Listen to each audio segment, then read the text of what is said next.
نحمده ونصلي ونسلم على رسوله الكريم اما بعد عن ابي هريرة رضي الله تعالى عنه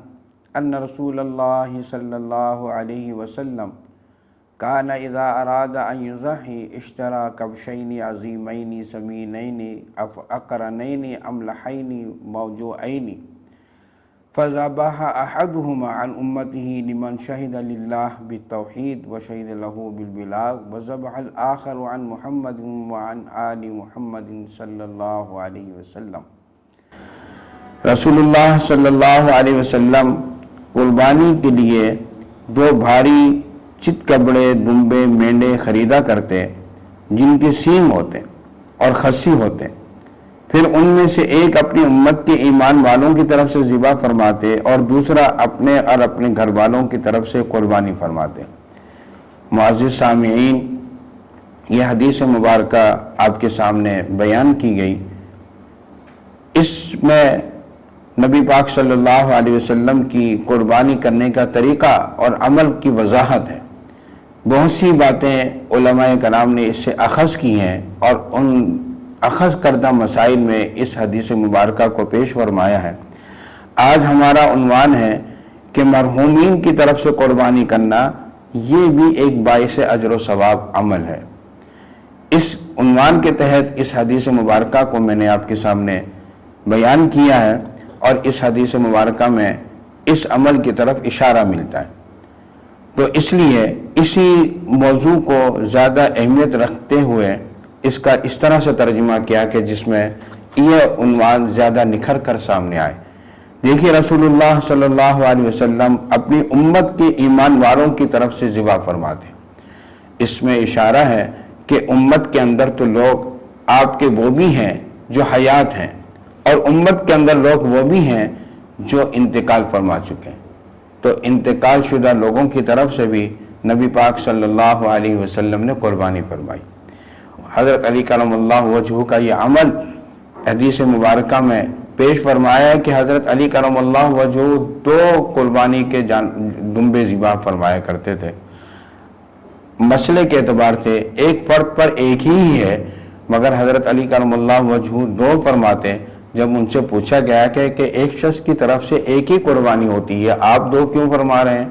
تو انہوں نے اس کی وضاحت فرمائی کہ مجھے حضور صلی اللہ علیہ وسلم نے وصیت فرمائی تھی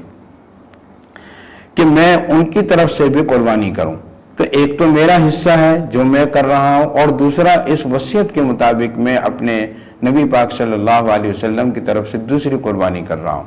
اس سے بھی اس عمل کی طرف اشارہ ملتا ہے کہ اپنے مرحومین کی طرف سے قربانی کرنا یہ بڑا اجر و ثواب کا باعث ہے، اور اپنے مرحومین کی طرف سے قربانی کرنا یہ اس اعتبار سے بھی اہمیت کا حامل ہے کہ خود نبی پاک صلی اللہ علیہ وسلم کے ارشاد سے یہ بات معلوم ہوئی کہ آپ نے حضرت علی سے فرمایا کہ آپ میری طرف سے بھی قربانی کرنا، تو اس سے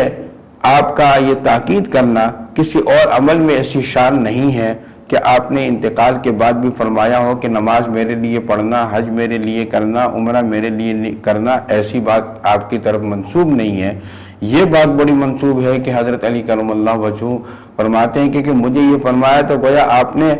اپنی زندگی دنیا سے جانے کے بعد بھی اس عمل کو جاری رکھنے کی تلقین فرمائی۔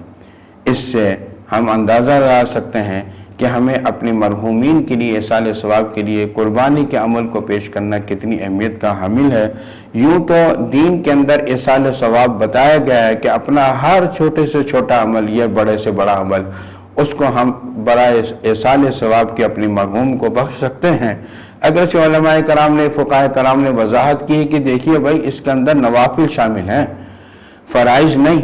آپ یہ مت سمجھیے کہ میں فرض پڑھ کر جو ہے اس کا ثواب بخش دوں، فرض تو آپ کی طرح ہماری طرف سے ادا ہوتا ہے۔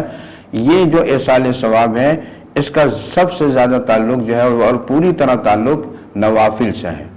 جیسے یہاں اس حدیث مبارکہ میں بھی حضرت علی کرم اللہ وجہہ اپنی واجب قربانی خود ادا کر رہے ہیں اور اپنی نفلی قربانی نبی پاک صلی اللہ علیہ وسلم کی طرف سے ادا کر رہے ہیں، اور یہیں سے